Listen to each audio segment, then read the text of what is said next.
right, we have a famous guy in here today.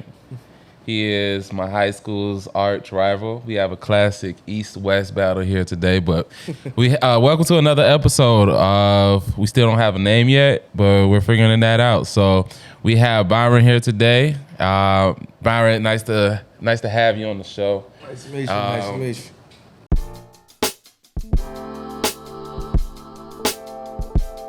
Yeah, so tell me, I'm pretty sure everybody's interested to hear who you are and what do you do.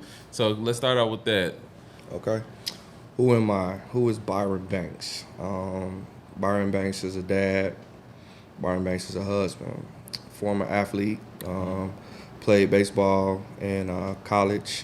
I 3-sport athlete in high school: baseball, basketball, and football. My path in life: went to college, graduated, bachelor's degree, Grambling State University. Moved on from there, came home, and I completed my master's degree. Got my master's degree, Colorado Technical University. Undergrad was in sport management, and then my master's was in marketing.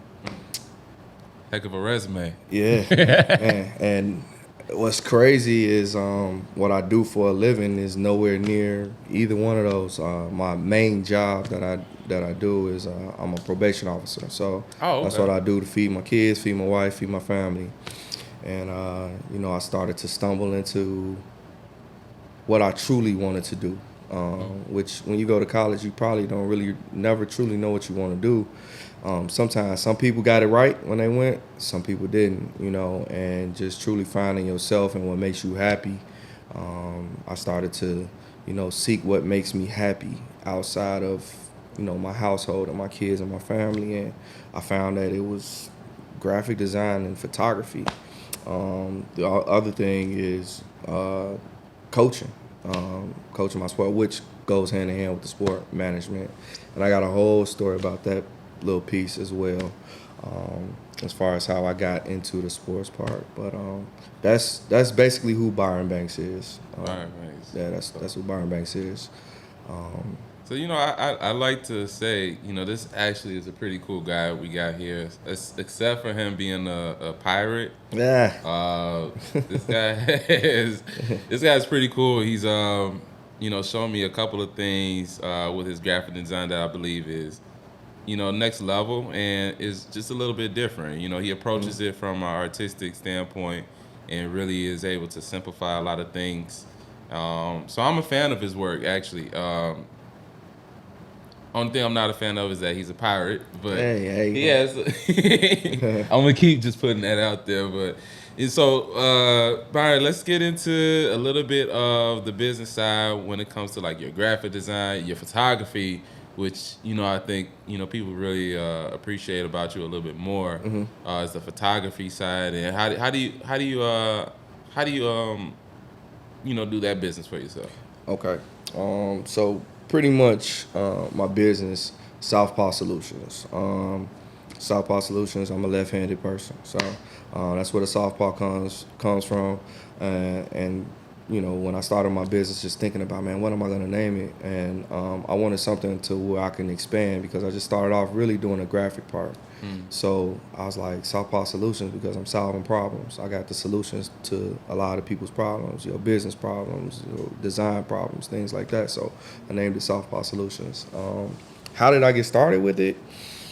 Man, it's a crazy road, and how it's like fully came about. I guess I can start all the way back in college. Is where I probably found that, like I like to create things. Never was good at drawing. I never was a good drawer. Like I can't just take a picture and just draw a picture, but I know I can envision things and I can put things together. And, with the help of graphic design, you got the tools that you need to be able to do it. So in college, I think I was using like PowerPoint and Word. I didn't have money for Photoshop or Illustrator at that time. Matter of fact, I don't even think it was that advanced enough. Like, you probably had to have a lot of money to have those type of softwares back then, but I ain't have it. But you know, just started out just making little flyers around campus when, you know, my fraternity had something going on campus. Doing little things for people if they ask, just putting together, you know, letterheads, just different things like that, putting them together from scratch. That moved on into me moving on into my adult life, and I started doing sports posters. Started doing sports posters for youth athletes. My reason for doing the sports posters was, you know, why can't these kids have a poster like their favorite athlete? Right. So I'm like, I want to start designing these posters for these kids where they can put these posters up, hang them on the wall. Those posters gonna stay forever. You know, once they frame them, put them on the wall, like, you know, it's a little inspiration gonna get the kids, you know, motivation to keep on going. But it looked just like the Michael Jordan poster that's next to it on the wall. So I started doing that, and it's funny. Adobe, I do pay for Photoshop now, but I came about Photoshop in a you know, through the underground. So I got I had a version of Photoshop that somebody put on my computer for me. And you told on yourself. I ain't gonna tell on myself. Hey, but I pay them now, you know. But I had a version of Photoshop that I put on my computer, and I just started learning how to use the Photoshop, and you know, it came to a point where now you need higher resolution pictures to make these posters. And I got to a point where I was tired of people sending me photos from off their cell phone that was like low resolution, or they took a picture of their child on the basketball court and they up in the stand somewhere and expect me to be able to develop something from it. So my wife would tell you different. But I was like, man, I really want a camera to be able to make my pictures better. My wife would tell you that this camera was supposed to be for family photos when we go on vacation. We vacation a lot, and we wanted to use different perspective, a nice camera. So, and I remember one time we went on a vacation, and my uncle let me use his camera, and it's not a very high end camera, but it zoom out real far, and you're gonna get a nice, really good quality out of the image. So she say that's what I got the camera for. I wanted a camera for my graphic design business. But neither here nor there. One Christmas, my wife bought me the camera. She bought me a camera. She bought me a T6i. She bought me the T6i. And when I got that camera, I got obsessed with photography. And when I got obsessed with the photography, I started watching videos about photography like every single day. As I said, I'm a probation officer. I work in the I work in the home confinement unit, so I'm in the car 6 hours a night. I'm in the car. Right. So some nights I'm in the passenger seat, and we riding from Chicago all the way to Rockford some nights. So I'm just sitting and watching videos, just watching tons of videos on photography. And every time I learn something, and I take that, and I go home, and I spend like an hour in the morning when I get home off work, and I'll try that. Before I knew it, I had a full-fledged studio. I had lights, I had the modifiers, I had all this stuff, and I self-taught the graphic design, and I self-taught myself the photography. And I started taking pictures, and people started liking the pictures I was taking, and then I booked my first client for photography, and I didn't come to her, she came to me. And when she came to me, she rented out a studio through Peerspace, and I seen this studio, and I'm like, oh man, this is dope. And I was using the equipment, and I took some beautiful pictures. You would have never known that this was my first time ever using strobes, but I watched so much video on it. It was just natural. That I did it. You know, it might have been a beginner's fluke. I don't know, but hey, I don't like to believe in luck. Hey, you put the work in. Yeah, I did, and you know, from there, man, it just started booming, man. I just started posting pictures, and I annoyed the heck out of my family, my wife and kids, because I'm always constantly asking, hey, look, let me take some pictures of you. Oh, let me do this, or let me do that. I remember I just start grabbing stuff in the house and start trying to light it and just start trying to take pictures. I just trying to light anything I could to get the correct exposure on it. And that's how my photography business grew. The graphic design grew in another way. Same concept. Somebody saw some work that I did before, and they wanted me to make a logo for them. So they sent me something, and I designed it from what they sent me, and that was my first paid logo. So my first paid photography shoot and my first paid logo design came from people, and I didn't even go out looking for them at all. It was just they saw the work and asked could I do it. I didn't even have prices. I just was like, well, I'll do it for this much. I ain't never been paid for it. Right. Obviously, it was cheap. I think I did the first logo for like $50, and that's extremely cheap. Yeah, that's not the price now. Yeah, it's like the lady from Nike that did the swoosh. That price that went up. Yeah, the lady did the swoosh sign for Nike for $35. Joe, you know what? I heard that story, and I was like, I would be drowning in like I'm so pissed. I would be so pissed about that. Yeah, man. I'd be like. But they came back and they took care of it? They took care of it. They came back and took care of it. Once that swoosh sign grew, they took care of it.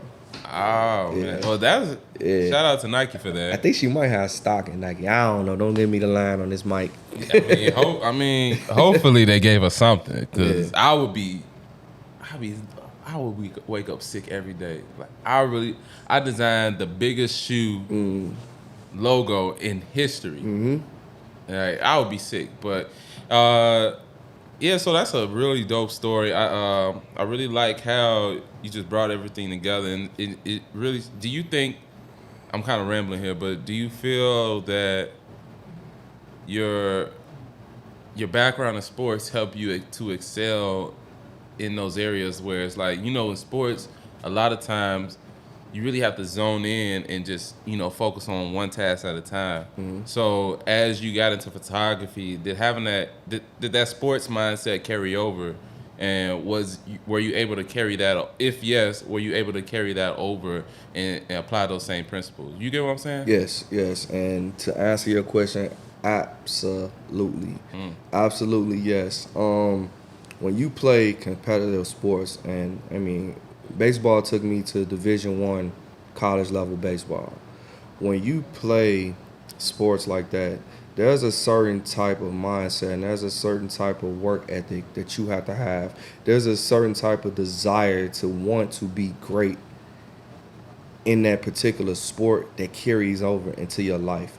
It was once said to me before that a lot of people look to former college athletes, when hiring for particular jobs, because they understand the pressure that athletes can work in, and the mindset and for work ethic and the work ethic that they have from sports. So when it came to me starting up my business, was I scared in the beginning? Yeah, that's why my first sales didn't come from me going to find people. My first sales came from people coming to find me. And then once I realized that people really truly liked what I do, it was like, dude, you got to get out here. You got to do this. And my ability to perform in front of people and to do things, I think carried over into my life as far as my business is concerned, because now I'm not scared to go out and get those clients. Now I'm not scared to put myself in a vulnerable predicament to be able to go out and do something or make a mistake, because I made mistakes on the field. So now if I make a mistake in real life, I understand like it's going to happen. That mistakes happen, and then I work through them because I'm still learning. I'm still growing, and it helped me in my drive. It helped me in so many areas, man. Right. Sports is life. Outside of my business, I have a non-for-profit. My non-for-profit is Athletic Connection. It started with me and 5 other gentlemen. It's 6 founders in total. It kind of started when I was at Grambling. 3 of the 6 of us all went to Grambling together. We did a project. And through our athletic connection, and the drive to start that came from us playing sports and the competitiveness that we had and understanding how to just get things done. We didn't know what we was doing, but we was like, all right, we finna get our hand, we gonna do it. Started on the baseball side of things, we started with one kid. Now we have a league with over 100 kids. We've probably serviced over 300 kids just on the baseball side. Football is a whole nother monster. Basketball, we got teams in 3 different, but it started with that competitive edge. So like, I feel like sports helped me out in life, period. My wife hated it because she's like, you so competitive. I'm like, but bae, it's in me. I was like, if I wasn't competitive, I probably wouldn't have you. Because I would have fought as hard as I had to for you. But my competitive desire to want you and want to marry you and like, this is my lady and nobody else gonna have her. It's what made me marry. Like, it's what got us married. So yes, man. I'm gonna end it right there. I can keep rambling. I can keep rambling. We had some off-camera talks about like that like mentality because. Me, I feel like I'm very, very competitive. Like I was telling you about the bowling situation. I just picked it up because my dad. It was just time to spend with my dad, but it just took that one little, just somebody doubting me. That was like, and I'm not gonna lie. Like for me, in hindsight, do I think I needed that around that time? I think so because that's what sports will bring out of you. Sports will show you. And really, really humble you. Because being the best is only for a moment. You got to consistently work every day. Absolutely. Like, Mike came, like, I give this story all the time. Mike came in the league being, pretty good. But if he was the best, he would have won a championship that year. He had to learn and get better every year to get to that championship degree and then maintain it at the end of the day. So, we could talk about sports probably till we blue in the face. So, you mentioned your non-for-profit. What are you doing with that? Well, it's been going since 2013. Non-for-profit has been going since 2013. Basically, the name of it is Athletic Connection. Okay. Athletic Connection. Basically, what we do is we. It's crazy how we got started with Athletic Connection. It really, to start, we always knew that our end goal was sports. But we had to generate the following. So in the beginning, we started with the sports, but we also started with doing a lot of more community service, philanthropy type of work. I'm gonna try it because I'm gonna show you how crazy, how hard it is to say this word. Philanthropy. See, I be having a hard time too. We in the same boat. It's tough, man. I just messed up fumbled a word over at Dunkin' Donuts before I came up in here. But but doing a lot of community. That's how we really truly got going, was doing a lot of community service type work. Okay. And we grew. Our following grew. The other thing is a lot of people knew us in the community. They knew us for the sports that we played. They knew that we was good, and then they believed in us. And we like I said, we started with one kid in baseball, and we grew it to where it is right now. And that came from being persistent, being consistent, and making sure that we was giving quality service. And just doing that, so me starting AK probably, helped me with even starting SouthpawSolutions in a way too. Goes back to how did sports help you with starting SouthpawSolutions? Sports, again, was my first thing that I started as some sort of a business. Although it's a non-for-profit, it's still a business and it got to be ran. It take money to run it. Yeah.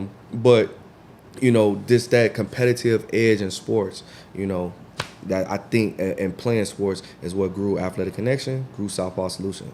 For me, in my opinion. Great story. Let's shout out some of the brothers in that Athletic Connection. Okay. I'm sure you got a couple. Okay, so we got Jason Gibson. Okay. Jason Gibson, he currently lives in Las Vegas, and he's from Maywood as well. one of the founders who went to Grambling with us. He actually sits as our president for Athletic Connection. Okay. Then you have Marcus Hatch. That was the third of us three who went to Grambling State. He is actually the head women's basketball coach at Triton College right now, and he oversees the basketball side of things for us.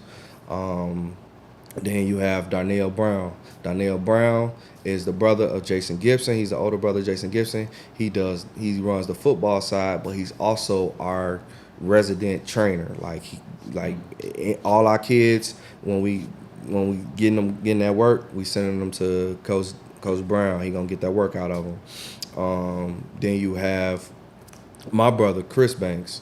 My brother is the fifth founder. He runs baseball on the baseball side with me as well. And then you have Jason and Darnell's oldest brother, which is Trey Brown. He's the sixth, and he helps Marcus with the basketball.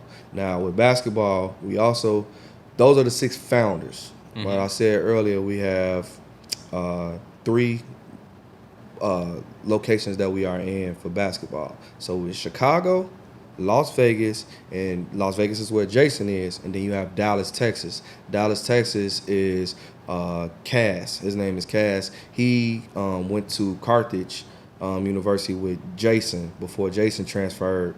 I also transferred from Indiana University when we both transferred the same year to go to Grambling. But Jason, he went to Carthage with Jason, and he runs basketball in Dallas for us. So, but those are the 6 founders. My brothers, like, yeah, one of the guys is my blood brother, but blood wouldn't make any of us closer. Yeah. Any of us, man. That's a good story, man. Yeah. It's good to see brothers really doing something just off of passion and just not necessarily doing it for $1. As you say, it's not for profit. It takes money to run that too. Mm-hmm. So in time. Time is the most important currency. A lot of time that I have 3 kids and I have a wife. So you're doing all this with? I have 3 kids and I have a wife. For a long time, none of my kids were involved with Athletic Connection. None of them did anything related to Athletic Connection. So it's a lot of time with no pay that you're spending helping other children. And, that can get a little rough sometimes at home because it's like, hey buddy, like you need to balance this, So, it took a lot of work, but I figured it out. I think we all figured it out. We all had that issue in the beginning. We all had that issue, so. Sure. So let's dial back a little bit. Let's get back into the photography realm of things because I want to touch on what is your ideal client in reference to what do clients need to do in order to make your job easier, to give them the best look that they're coming to you for? Okay. I'll hit on the first part of your question. My ideal client, who I truly want to shoot mostly is the business professional, the corporate America. I think that through my trials of photography, I think that I found my niche in the area of portrait headshots. That's what I'm really good at. I'm really good at it. A close second would be the sports side because I understand sports. I played 3 sports. I understand sports. I know when to get that shot. I know when something's coming up. But my bread and butter and my ideal client that I want to attract is the business professional, the person that's looking for those corporate headshots, those professional headshots to market their brand. It doesn't necessarily have to be the corporate business type person, but that entrepreneur, that person that's looking to brand themselves. And I think that has become the person that I look for, the client that I look for, because also the graphic side that I do. Because not only can I take pictures of you, but okay, if you're an entrepreneur, I can do your graphic work. I can make your logo. I can make sure that your business cards is right. It's so much that comes with me taking your picture that I can do, but you don't even have to go to anybody else. You can stay here with me.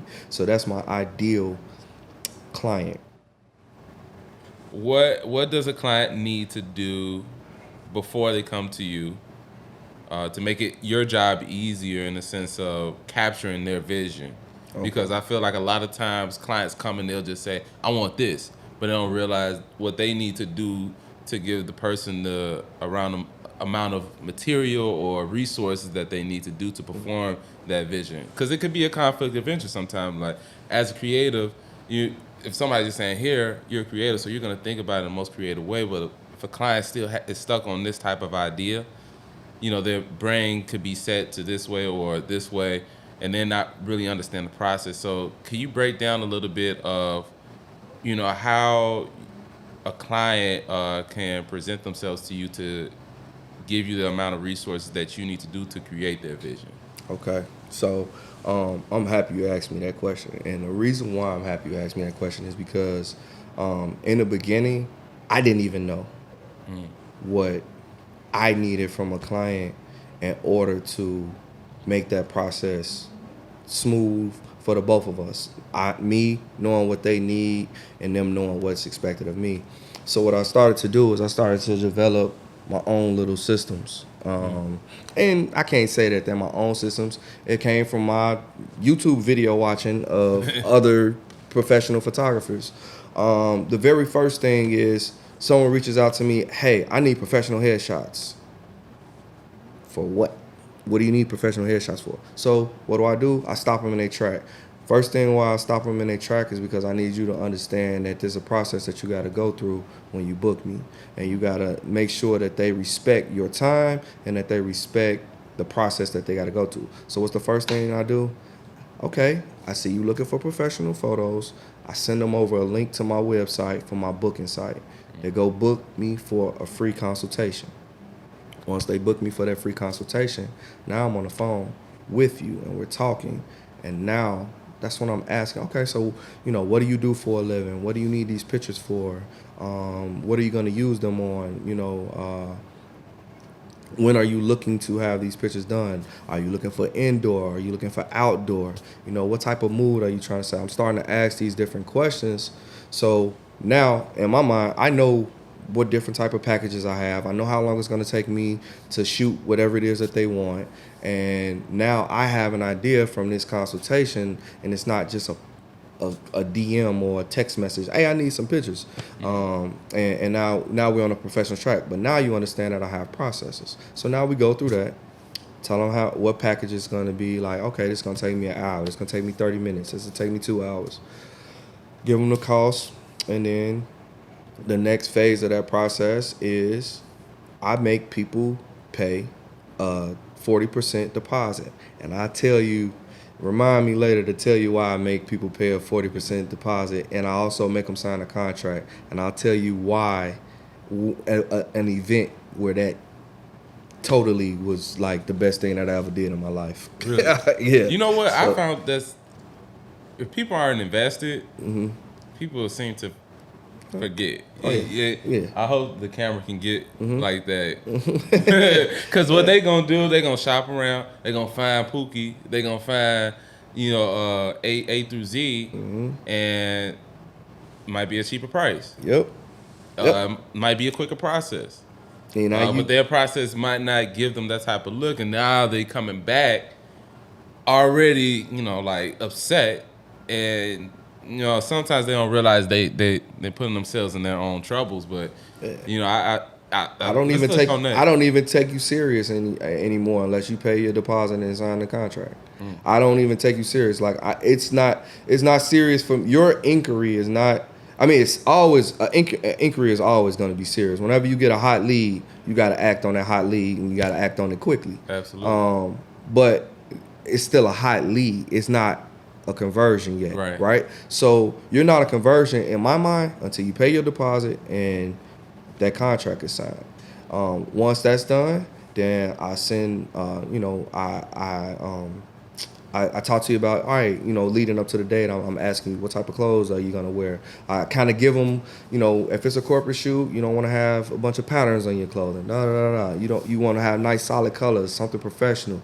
Women don't want to show too much cleavage, different things like that. Making sure that you don't have earrings that's distracting, because it's not about the earrings, it's about your face, and you want them to see that first. So just those little things, having that conversation of what they need to do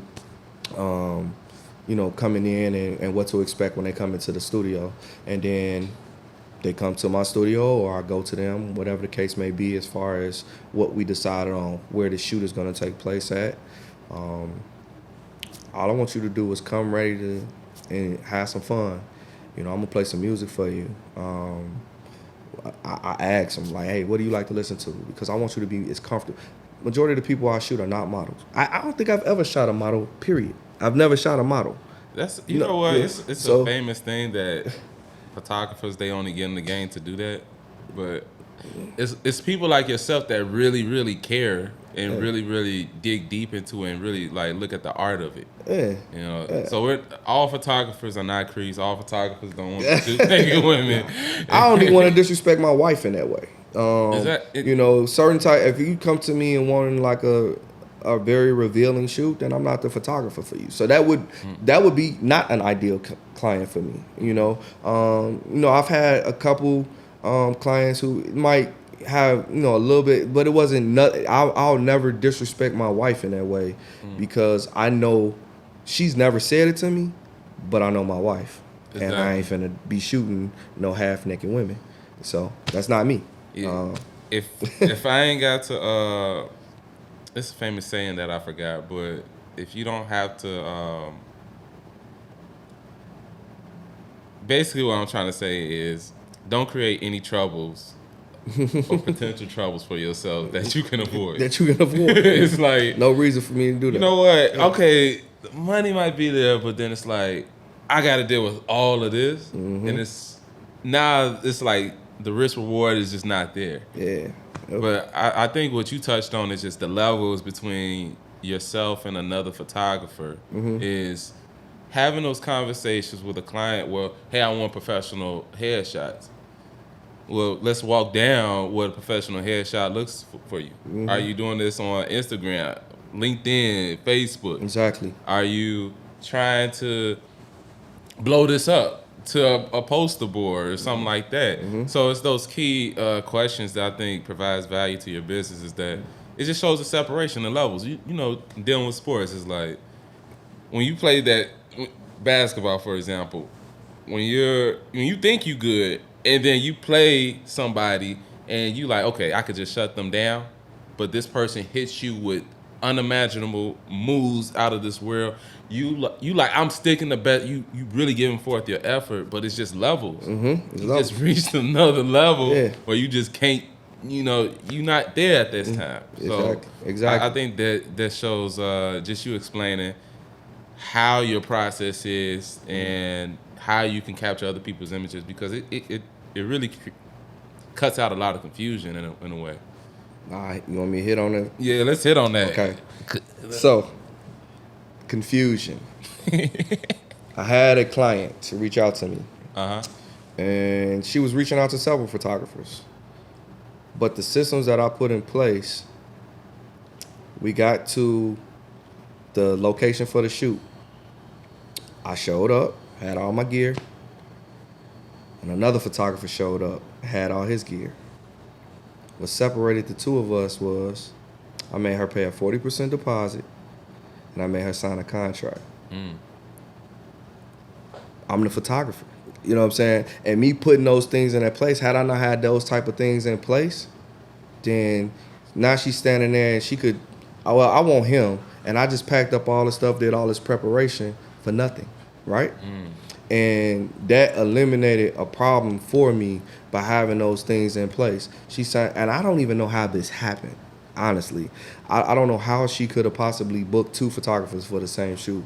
But me having those systems in place made sure that I knew what color background she wanted. I knew all of those different things. I don't know how two photographers showed up on the same day. But that's what separated me from him. And allowed me to keep the shoot. And what made me start that is because when I was doing graphic design, people were like, I need a logo. And I started doing a logo and spending all this time on designing this logo and all of the thought processes and the things that go into making a logo. And then I make the logo and then they flake on me. Now they don't want to buy it. Now they're not purchasing it. So I'm like, okay, anything I do, before I get started, you're going to pay that deposit. Right. Or I'm not starting. One more instance with the 40%. I just recently, maybe 2 weeks ago, and I think I might have been getting my hair cut by Mike Banks that same day, and I was leaving here to go do a shoot. Okay. I got home, and the girl was just a no-show. I texted her, she didn't answer. I called her, she didn't answer. But guess what? I got her 40% deposit, and it's mine. And because she signed a contract, it's my money now. So those type of things, in the beginning, save you from that hassle. In the end. I think it's really important. Like, some people will look at it like he's just trying to get somebody money. But I think when you reverse engineer that, you start to recognize when somebody's doing a service, it's some amount of respect that you have to show, because they're taking out of their time to spend with their family, to feed their family, to provide a service for you. And if you don't show a sense of respect, and just respecting somebody's time, it's so easy just to respect people's time and just whatever else they might have. He might have another shoot after you, But or could have planned another shoot. Or could have planned something. So you gotta sometimes get out of your feelings, where you gotta respect people's time, and having those systems in place, like you said, is definitely needed. I think service people who perform services like photography, videography, barbers, hairstylists, you guys have a lot more value than what the world tries to make it seem. So I definitely appreciate having you here today to give that type of perspective. Tell us, where can we find you at, you and your business, and even your not-for-profit? Okay. Which one do I go to? So many different. Let's start with business, and then we can go down the ladder. Okay, so business. My website is www.SouthpawSolutions.com. So that's SouthpawSolutions.com. We're gonna have the link in the description. Mike, we can put that in. We're gonna hook that up. And then my social media on Instagram and Facebook is at SouthpawSolutions. So same spelling as the website, at SouthpawSolutions on Instagram and Facebook. My non-for-profit, Athletic Connection. Our website is www.athleticconnection.com. It's Athletic Connection with a K. Connection with a K. So it's not a C, it's a K. So it's athleticconnection.com. On social media, so our main social media for IG, Twitter, and Facebook is at Athletic Connection for the main hub for our organization. With a K. With a K. With a K. Make sure AK. If you're from the town, if you're from the woods, you know what AK is. Everybody know what AK is. So when it comes to baseball, it's athletic. It's on social media. It's at Athletic Connection Baseball on Instagram and Facebook. For basketball, it's at Athletic Connection Hoops on Instagram and Facebook. And for the training, it's at Athletic Connection Training. Okay. Yep. That was good. Yep. Man, it was a pleasure having you today. I mean, I found out you got some common similarities to Michael Jordan.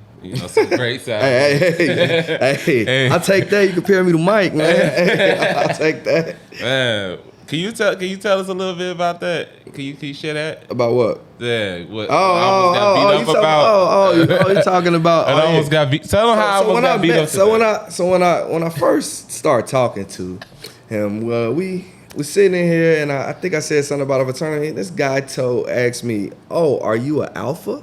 I say, "A what?" But no, that's all similarities he's talking about, man. I pledged Omega Psi Phi in college, purple and gold to the day I die. Omega Psi Phi. So I pledged at Grambling State University, Gamma chapter.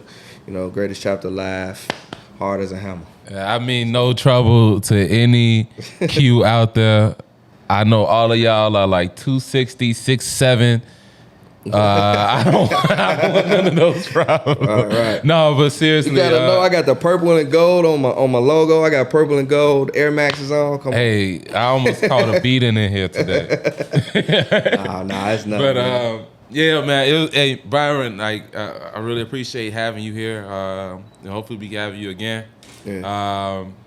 And maybe some of your brothers. Maybe we can do like a round table or something like that. Man, absolutely. They'll be more than willing to come. If all I gotta do, if we set the date, they'll definitely come in and talk, man. And I appreciate you sitting down and chopping it up with me, learning more about me and what I do, my journey.